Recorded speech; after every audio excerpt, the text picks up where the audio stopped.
There are worse jobs to have, that's for sure. It'll come out. Okay.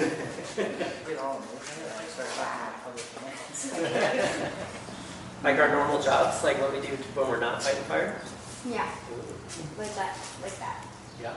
So immediately after a fire, you have to come back and take care of yourself and all your gear, right? You got to clean up the trucks and maybe fill up your waters, eat some food, and basically, try and be ready for the next one as soon as you can, because you never know when the next one's going to happen. So, after a fire, immediately afterwards, there will be less vegetation. So, the plants that many of those animals feed on will be, there will be less of them for a short amount of time. After a fire, though, however, we often see a lot of increase in the amount of food that's available for grazers and browsers. There's a big influx of nutrients for that soil, and we'll see plants come back healthier than before that fire occurred. Wildfires afflict plants and animals. It's like everything needs to be renewed, basically. A lot of your plants and animals both like the disturbance. Like aspen trees, they respond well to disturbance with fire. They resprout, that kind of stuff. And in return, it gives openings for animals to hunt. Other animals come in and like those openings. So most of the, like almost everything in the ecosystems like disturbance, like fire, need fire. And one of the things we've done over the last 100, 150 years is remove fire from the ecosystem. And so we've kind of removed that critical role in the ecosystem.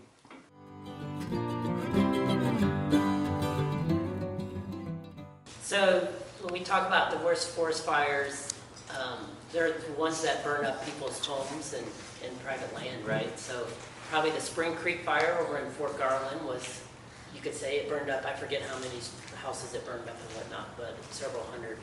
And so that was what we would consider the worst fires.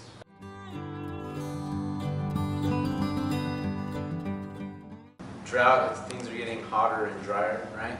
Seasons are changing, so you have longer periods of maybe hotter weather, so it's allowing the fires to maybe burn more intensely for longer periods of time than they would have before the drought.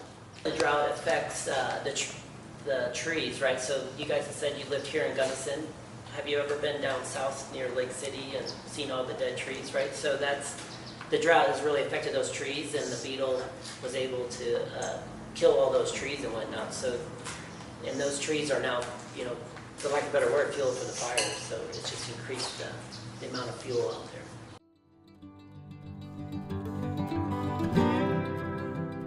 Well, right now in Colorado, the way we can use beetle kill wood to help reduce fires is by kind of examining the health of our forest.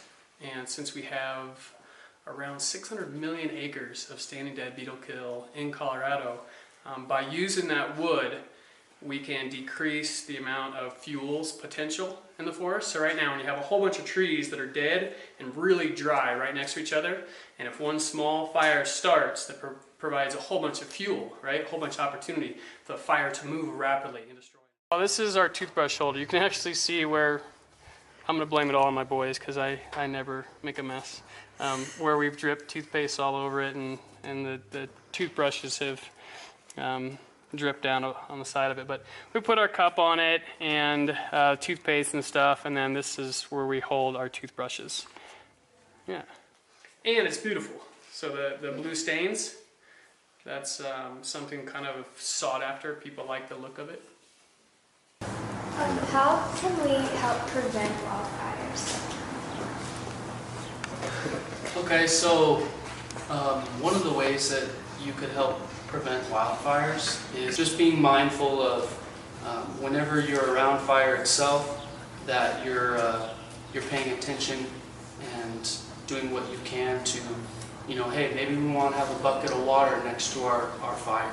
If we see if the wind picks up and it throws an ember outside, oh well, we want to pay attention to that and make sure it doesn't we don't just let that go and grow into a fire itself.